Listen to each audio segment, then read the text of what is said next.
we've seen sandpipers. Oh, there's some more there. And you can see firsthand how coastal erosion works. The wind is blowing the sand off the beach and up into the dunes. And this beach is only one of two in the UK that actually is growing and increasing in size by around 6 inches per year.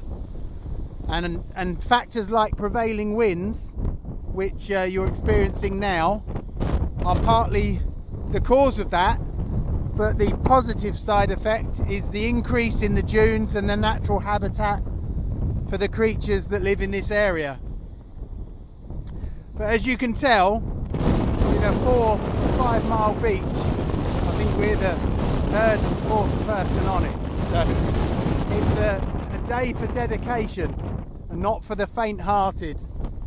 You can also see the amount of wash up from the storm, this seaweed that's come up. The beach is completely covered in seaweed. Great day if you do surfing.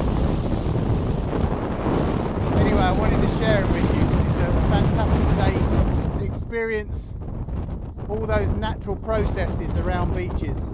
Cheers!